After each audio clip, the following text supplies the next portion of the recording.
তিতাস নদীতে বাঁধ দিয়ে দুই ভাগ করা হয়েছে। এর মাঝ দিয়ে তৈরি করা হয়েছে ভারতের জন্য ট্রানজিট রুট।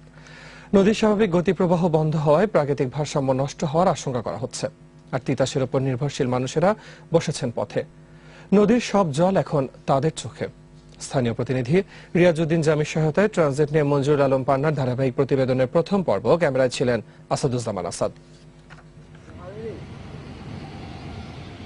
নিজ চোখে দেখলেও অনেকে হয়তো বিশ্বাস করতে পারবেন না এই চিত্র। ভারতকে ট্রানজিট সুবিধা দিতে প্রায় 350 টন ওজনবাহী ভারতীয় ট্রেইলার চলাচলের সুবিধা করতেই একটি নদীর বুক চিরে তৈরি করা হয়েছে এই বিশেষ পথ। আখাউড়া ও ব্রাহ্মণবাড়িয়ার সংযোগস্থলে তিতাস নদীতে বছরখানেক আগে সিমেন্ট আর বালুর বস্তা ফেলে তৈরি করা হয়েছে এটি। কারণ নদীর উপর বিশাল ব্রিজ থাকলেও এত ভার বহন করার মতো ক্ষমতা তার নেই। আমরা 3 মাসের জন্য রাস্তা করতেছি, 3 মাস পরে তোমাদের রাস্তা শুরু হয়ে দেবো। কারা বলছে? যারা এই রাস্তা বান দিছে। এই কথা করার পরে বান্ধার পরে আজকে দীর্ঘ 1 বছর কোনো কারা পরিবেশ নাই বা কোনো চলার মতো আমরা লাইন নেই। বই বন করে লাগতেছে। আমরা এই স্মরণ করলে আমরা চোখের পানি আই পড়ে। এই জিনিসটা কি হইলো, এই দেশের মধ্যে কি চললো, আমরা কি দেশের মানুষ না কি অন্য দেশের মানুষ আমরাই বলতে পারি নাই। ভারতের ট্রানজিট সুবিধা নির্বিঘ্ন হলেও তিতাসের বুকে বাঁধ দেওয়ার কারণে বিরূপ প্রভাব পড়ছে এলাকার লাখ লাখ হেক্টর জমিতে ফসল উৎপাদনে। এরই মধ্যে মাছের অভাবে পেশা বদলাচ্ছেন জেলেরা। আমরা জাল বাইশ করতে না, বর্ষাকালে বড় জাল বাই সড়ক বাঁধাতে মাছ ওজন বাড়িও না।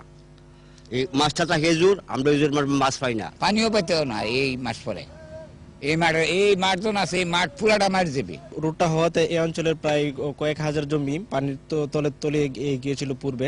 তখন অনেকেই এই ধান গড়ে তুলতে পারে নাই।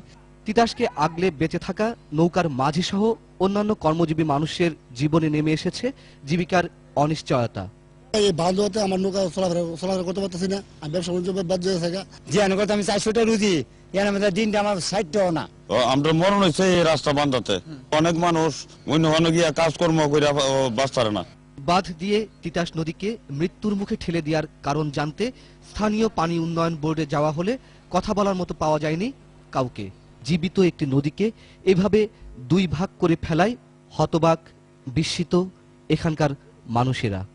এটি কি বঙ্গবন্ধু বা রবি ঠাকুরের সোনার বাংলা, নাকি জীবনানন্দের রূপসী বাংলা, নাকি নজরুলের বাংলাদেশ? এই মহামানবেরা আজ বেঁচে থাকলে এই বাংলাদেশ নিয়ে কি স্বপ্ন দেখতেন আমরা জানি না। আমরা শুধু জানি কোনো নবী রাসূলের আঙুলের ইশারায় নীলনদ দ্বিখণ্ডিত হওয়ার মতো কোনো ঘটনা নয় এটি। একটি নিজ রাষ্ট্রের হাতের ইশারাতেই একটি বিদেশি রাষ্ট্রকে বিশেষ সুবিধা দিতেই দ্বিখণ্ডিত করা হয়েছে একটি নদীকে।